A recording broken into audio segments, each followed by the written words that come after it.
I was just wanting Yeah, to get your thoughts on the Trump deal of the century. it's Worst, difficult to say. I mean, yeah, obviously, the deal itself is could have been written by Netanyahu and probably was written by Netanyahu. Uh, However, in the Marxist example, it brings ideology into line with theory, and in a sense, the two states solution has always been dead, but now Trump has acknowledged it. So in reality, it changed very little, but obviously it legitimizes everything the Israelis have wanted, but have been playing for time in terms of the settlements and getting to that time. So clearly it's something one opposes, but it would be disastrous to oppose it from a two-state perspective, because that perspective was never realistic anyway. yeah, yeah.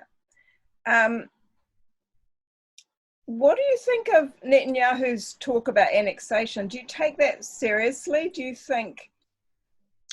Well, again, it's just legitimizing something that has been de facto the practice anyway. In that sense, it makes the apartheid situation more real, because what he's doing is effectively annexing the settlements, or the area where the settlements primarily are. It would change probably very little on the ground, but of course, it will accelerate already existing processes in terms of confiscation of land and water and resources and subjugation. But fundamentally, Trump has dispensed with the normal polite hypocrisies as much as anything else. Yeah. Because with Trump, there's no pretense that you had from Bush, Clinton, and so on that America's foreign policy was a war for democracy, because Trump doesn't believe in it anyway. So he's quite blatant and above board. So if he's going to be in Syria, the troops will guard the oil installations. They won't pretend they're guarding the rights of the Syrian people, for example, or the Kurdish people who were. So Trump is not a radical break, which is why there's been a lot of confusion amongst the American ruling class. Do you support it or do you not? Yeah. And I think the Democrats as well, because of that. But yes, it's a bad deal in the sense it gives Israel what it wants, but it's had it anyway. Yes. Yeah. Yeah. Have you got any thoughts about the upcoming election again in Israel? I don't have any detailed knowledge. I don't expect there'll be a radical change from what has gone before, because if it shows that there is a political crisis amongst the Zionist population as to where they go. Thus, they are almost equally divided between two large blocks. It's like choosing between syphilis and tuberculosis. I mean, they're both poisons. So you wouldn't really want to choose any. It's accelerated again existing tendencies. You now see Labour Zionism, which was at the beginning of the year, last year, had, what was it, something like 29 seats out of the 120, which itself was almost half what it had been at its height, the Labour Zionist parties. Today, it's got 10 and 11, less than 10%. Yeah. So Labour Zionism is busted flush. I mean, hence the panic move by Meretz to join with the Labour Party. Not there's any significant difference between the two. But historically, Labour Zionism has served its purpose.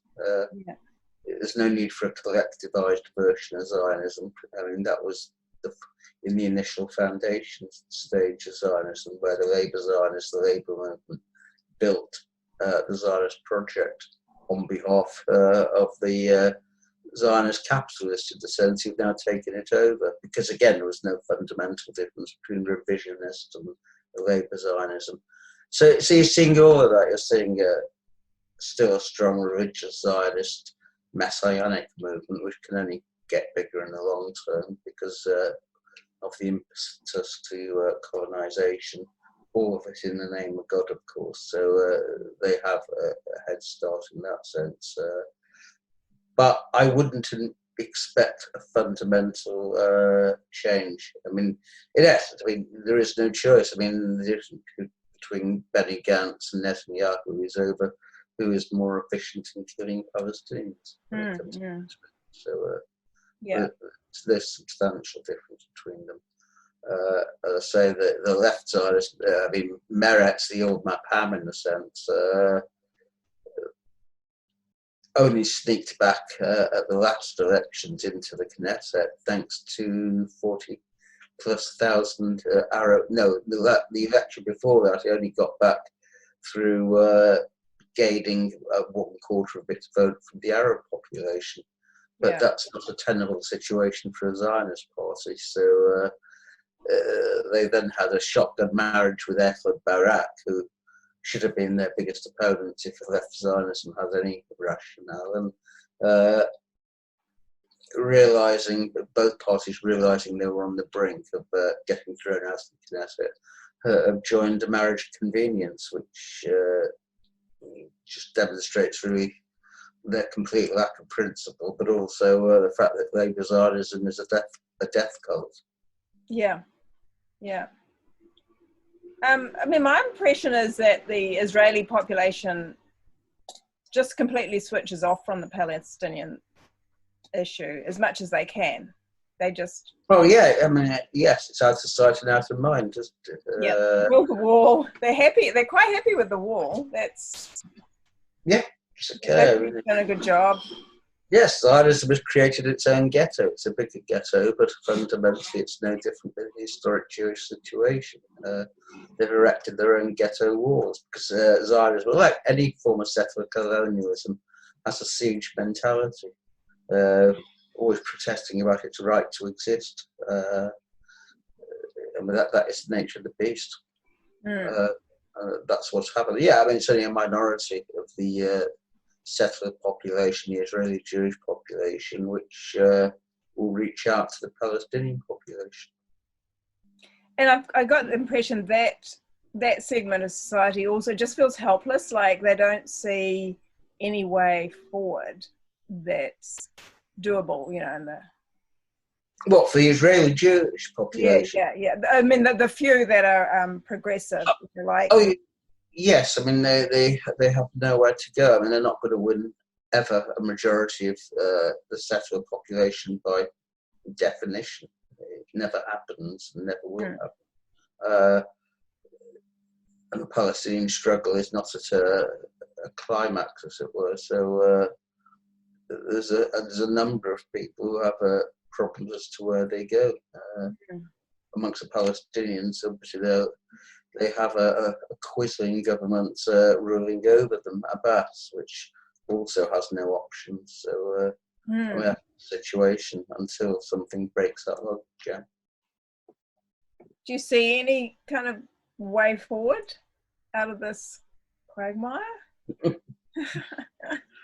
Well, not within. I mean, the confines of Palestine. The Palestinians do not have the strength to defeat Zionism on its own, unlike, say, the black South Africans, for a whole number of reasons. They're not in a majority or a decisive majority, as was the case in South Africa.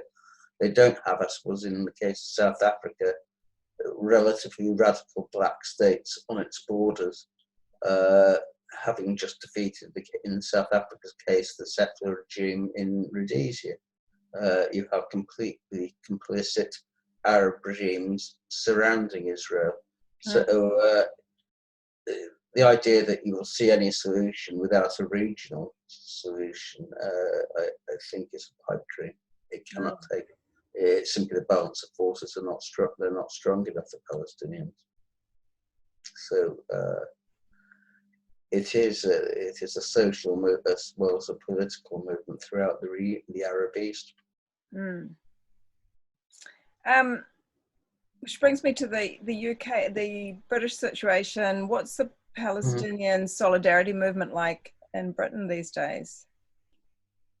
Well, I'm afraid a fierce critic of it, as you might have guessed. I mean, I stood at Palestine Solidarity AGM 2 years running for National Secretary, because I disagree with the strategy insofar as there is a strategy from the majority current, which is run in essence by a small ex-Trotskyist group called Socialist Action, which effectively means that if you win over sections of the British establishment, not least the Labour establishment, through a kind of Palestinian human rights appeal, then you can completely ignore the nature of Zionism, the nature of the Jewish state, and concentrate. Really, you turn the Palestinian issue into a human rights issue rather than a political issue. And thus, you avoid the whole question of anti-Semitism, which is a distraction, which unfortunately is sapping away your strength at the same time. But you have to be able to take that on board. So, I mean, PSC has completely ignored the whole anti-Semitism attack, which overthrew Corbyn, who was their major patron. So it's a completely bonkers and absurd strategy. So I say I was a fairly strident critic at the recent AGM. I mean, there was no mention at an AGM 2 months after the general election, in fact not 2 months, 1.5 months after the general election, about the fact that Corbyn had been, and the Labour Party had been defeated. It simply didn't happen, you know. And you could go through the whole AGM, the annual report, and their plan for the next year, and there wasn't one mention of Zionism. Zionism doesn't exist because, you know, that's not a kosher word any longer. So right. Gosh. So, yeah, I didn't realise that was the situation there with the solidarity movement. That's shocking. Yeah. I mean, that's not all the solidarity. I mean, PSC, all the solidarity movement, and there are strong sections which do support one state. Scottish Palestine Solidarity Campaign is anti-Zionist, which I don't think PSC is. And I mean, it's a widespread consensus around one state. The problem is, I don't think it goes that far beyond that. And most activists are often so involved in simply the day-to-day nitty-gritty of activism that they don't themselves formulate a political strategy when they're under attack politically, which I think is a problem. Mm-hmm. And so where's the anti-Semitism in the Labour Party campaign? Where's that campaign at the moment? Is it... Are they done with it now that they've got... No. Oh, they're still purging, getting rid of every... Oh, it's far worse. We're in the middle of elections for 3 by-elections on the Labour Party's National Executive Committee, and there's left candidates have been put up. I don't know if you are aware of the situation in the British Labour Party. You have what was a movement called Momentum. Yeah. Which was founded to support Jeremy Corbyn, which is at the moment lost momentum. What? It's lost momentum. It certainly lost momentum, but its momentum is in the opposite direction, which is the problem. It's really allied with the right. So you have these elections, you have left candidates. Something like 3 out of 4 candidates have been suspended during the election to stop them running. The one who hasn't, Joe Bird, who's running for a national executive seat, was suspended during the election. There was such an outcry, they unsuspended her. But the mere fact that they suspended her just based on the unsubstantiated allegations, I think, demonstrates what the game plan is. And the reality is, it's even under Tony Blair, no one who was standing for office from the left was suspended, and people like Ken Livingstone won a seat in the National Executive. Today, if you're in danger of winning, you're suspended. It's naked gerrymandering and political corruption, in essence. But a guy called John Lansman, who leads Momentum, is in charge of all these things now, together with Jenny Formby, who was supposed to be the pro-Corbyn General Secretary. So the witch hunt is on the increase, it's not decreased. Last month, they suspended 25 people expelled 25 people in one day. And they didn't have a hearing even, because they've adopted a fast-track position. uh, policy, which allows you to expel without a hearing. They promised it would only be used in exceptional cases, but of course the exception has become the norm. And are they all being expelled on the grounds of anti-Semitism or a variety of things? As far as I know, primarily anti-Semitism. You know, you tweet or put a message on social media supporting the Palestinians or saying anything not at all favourable about Israel, and that's automatically anti-Semitic these days. It's quite amazing, really. Yeah, and in an environment where there's probably not a hell of a lot of anti-Semitism, real. No, I mean, Not that your grandparents would ever recognise anybody. Well, they redefined anti-Semitism to mean anti-Zionism, and that's what the IHRA definition of anti-Semitism was about, conflating anti-Semitism with opposition to Israel and Zionism. So, are you aware of the IHRA? No. It's this definition. It's the International Holocaust Remembrance Alliance. Yes, definition. Yes. Which is adopted by 30 odd countries are part of this alliance, and it firstly has a rubbish definition of anti-Semitism in terms of hatred, which might be expressed as anti-Semitism might be expressed, it says, as hatred of Jews, which begs the question: what else is it? It defines it as a perception, a certain perception of Jews, which whatever, without saying what that perception is.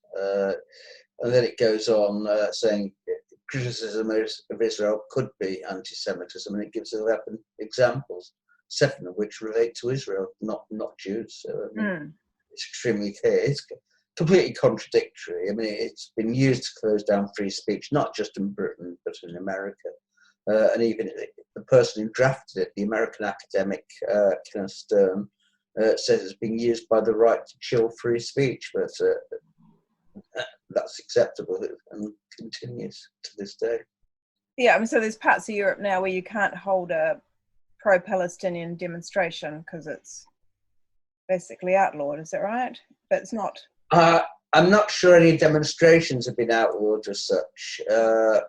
Or is but it's difficult to hold a meeting in some places. Yeah. Like Germany, I think. Yeah. Germany's one, yeah. I mean, Ronnie Casagrio's had a meeting ban from Vienna council premises. He was the founder of the ANC's military wing, and the Vienna Council adopted that unanimously, from the far right, the neo-Nazis, to the Greens. So, it's a ruling class consensus of all wings that opposition to Israel and anti-Zionism is anti-Semitism. So this is the new anti-Semitism. Yeah.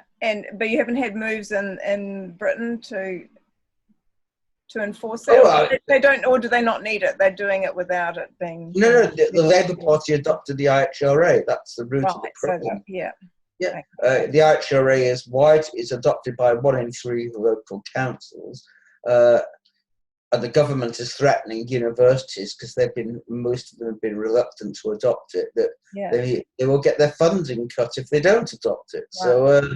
So no Palestinian solidarity will be allowed on campus, is that? It's not that extreme, but they want them to adopt it in order that they can then censor and curtail and harass Palestinian and anti-Zionist activity.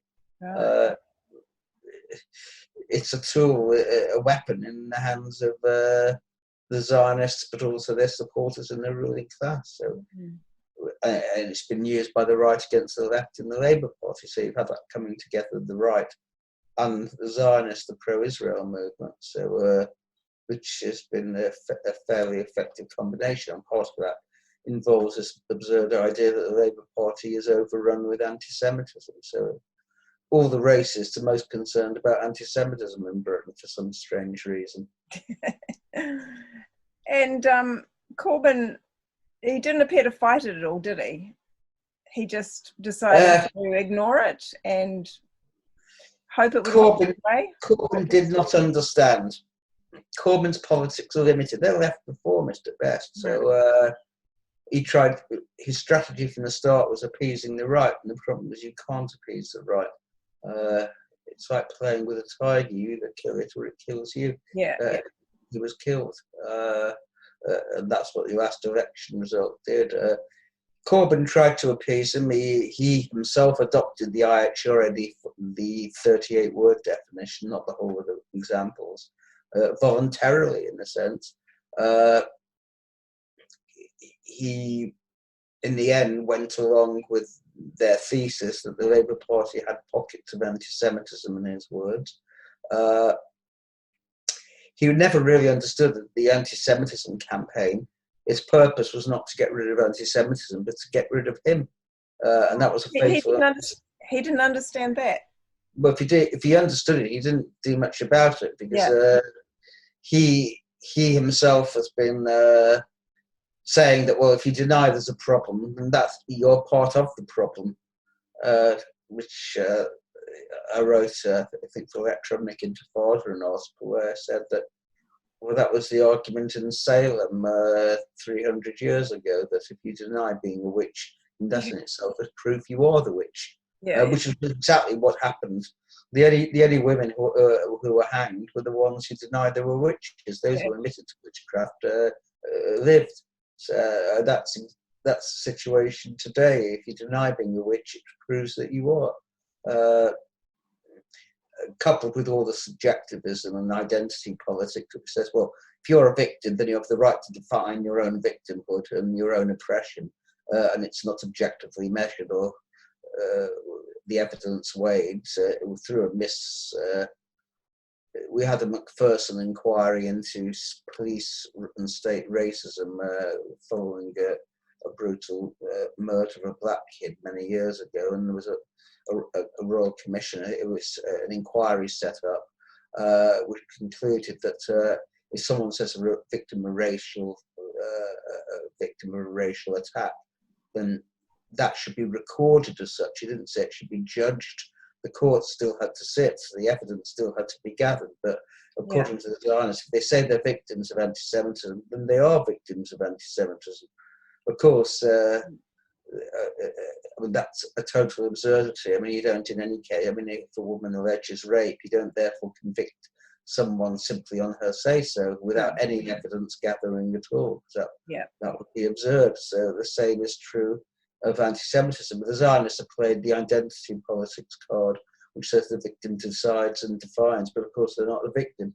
But in identity politics, everybody can be a victim, you see, including the worst exploiters and oppressors. So it's a great lever, isn't it? You just we've seen that a a lot. Minority. If you're they say if you're a minority, so you can have a minority of billionaires. They're now victims as well. So, what do you make of the now the move to expel all the transphobic members, like, you know, people who don't think women have penises, and now up for transphobia charges? Well, I mean, it's a similar attack on free speech. I mean, I haven't reached a conclusion myself, because again, I think it's identity politics about whether there is a right or a wrong, and what the rights of transsexuals are in terms of being accepted, and whether trans women are women, and whether women are right to say no, and whether in fact you have to go through certain procedures and so on. But yes, there are very clear similarities, and feminists who say that, as you have just said, that women don't have penises are now being accused of being transphobic. That is hating trans people, which is clearly not true. It's an attempt to close down free speech. So, yes, I mean, I guess it's similarities too with the definition, you know, the anti-Semitic. What it means now is something entirely different. You know, it's to be any support for Palestine is anti-Semitic. So I think that the trans issue, what came up was around self-ID. So any man can say he's a woman. He doesn't have to think it. He doesn't have to do anything. But merely by saying it, he's then Apparently so, yes. gender. Yeah, I can declare myself a woman and you must believe me. Yes, So, yes, you could be a sex offender, charged, declare yourself a woman, and now you have the right to be housed in the women's prison. absolutely, yes, yes. The fox can declare himself a chicken and he has the right to enter the chicken coop. Yeah, and outrageous that anyone could even question that. I mean, it's very bizarre, isn't it? It's that is identity politics. complete divorce from material reality, all round it. Yeah. You've spoken a bit in the past, or written, I think, about the trajectory too of the British Jewish population. You know, going from being working class to very much middle class. Was it you that you wrote about that, didn't you? Yeah. Well, indeed, yes. I mean, at the heart of much of I mean, the British Jewish community has been used as a stick, in a sense, to beat Corbyn over the head. And they've convinced something like 85% of Jews. How Jews are defined is in itself a question.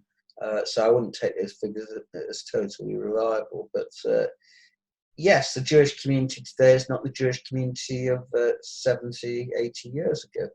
In 1945, when most Jews lived in the East End, having come through the war and the fight against the fascists. And in Mile End, which is a heavily Jewish seat in the East End, the only communist MP to have won an election in his own right, there was another communist MP, Saklatava, but Phil Piraten won that seat, and it's estimated that half his votes came from Jewish people. I mean, such a thing would be impossible today. 70-odd% of Jews vote for the Conservative Party, a minority. I mean, even Ed Miliband in 2015, who was the only Jewish leader of the Labour Party's had, only 15% of Jews voted for the Labour Party. So, I mean, it's a historic trend. It has to do with the economic makeup of the Jewish community, the fact that it's obviously much more prosperous and privileged today, and so on. And also the disappearance of anti-Semitism, as any form of state racism. I mean, I'm not saying anti-Semitism disappeared, but it's primarily a marginal prejudice, not a form of racism in the same sense that Islamophobia or anti-black racism is. I mean, would you encounter anti-Semitism? I mean, have you, and like personally? I mean, I've encountered it in the odd remark, but it's not something that's kept me lying awake at night. Yes, I mean, some individuals will still be anti-Semitic. It may often make you angry. I mean, I get angry when I see Holocaust denial nonsense on the internet and Facebook. I always combat it, but not because I'm personally affronted. I'm more intellectually affronted by the idiocy of some people. I don't feel threatened by it. I don't believe the trains are going to roll up outside my door tomorrow morning. But anything which tends towards a fascist perspective should be combated. Although, I mean, the biggest recruiters in terms of Holocaust denial are the Zionists themselves. I mean, they're the ones who are responsible for the phenomenon, by and large. Because outside of a neo-Nazi fringe, I mean, there is a certain current which denies or questions the Holocaust. One of the reasons is because Israel legitimizes itself through the Holocaust. So, I mean, many Arabs, for example, and Ahmadinejad was the prime example. Say, well, if the Holocaust legitimizes Israel, then maybe the Holocaust didn't happen. It's got nothing to do with a biological perception of Jews and their role in society. So the origins of what is a widespread Holocaust denial in the Third World have to do with what Israel does, not with what Jews do. So, I mean, there's a neo-Nazi fringe which denies the Holocaust in order that it can repeat it, but that's not the case with Arabs or Asian people or so on, where it is widespread. Yes, indeed. one of the unusual things in New Zealand is that the Zionists, well, certainly their mouthpieces here, they're actually supporting free speech. I think it's just a quirk, but what's the state in Britain? Are they in favour of? They're anti-free speech, aren't they? Yeah. Yes, I mean we had we had one MP who was suspended twice by the Labour Party who spoke out for the left, Chris Williamson, who's sadly no longer an MP. But when we tried to put on a meeting in Brighton, the Zionists harassed and threatened 3 different venues into cancelling. That was in the middle of last August. You could read my blog. In the end, we held a large public meeting outdoors because that was the summer. But in the autumn, during the Labour Party conference, we had to hire a venue at some considerable expense, but we hired it, whose owner, because of his own politics, guaranteed that come hell or high water, our meetings would go on. And that's exactly what happened. So yeah, the Zionists are in the vanguard of the movement to attack free speech, using the IHRA as their prime instrument. So no, Zionists by and large don't support free speech. It's the situation has become so absurd that the Jewish Chronicle, which led the attacks on Corbyn, it was the main protagonist, has banned from its pages a long-standing columnist for 14 years at least, Dr. Jeffrey Alderman, who is a right-wing Zionist, but happened to be one of the few Zionists who's honest enough. He's a professor of politics at Buckingham University, and he wrote an article in The Spectator last May saying, no, Corbyn's not an anti-Semite, whatever else he may be, and going through the list of things that he's said and done, and saying, no, he's actually a philo-Semite, if anything. He's not an anti-Semite. The editor of the Jewish Chronicle has obviously been outraged by this. I mean, Alderman also heavily criticised the IHRA. He sent him an email and then spoke to him on the phone. And again, it's on my blog. He said, you're banned from our pages. Simple. Wow. Telling the truth is a pretty serious offence for the Zionists. So the Jewish Chronicle has just paid out a large sum in libel damages and costs to some Audrey White, a long-standing veteran working class feminist who was libelled by them. They just lied and lied and lied again. So I mean, the Zionists have no truck with the truth, in essence. Free speech really is not one of the things in their army. If it's different in New Zealand, fine, but you are a political backwater, I'm afraid. We've had very little anti-Semitism in our history. I mean, it's been pretty tiny. And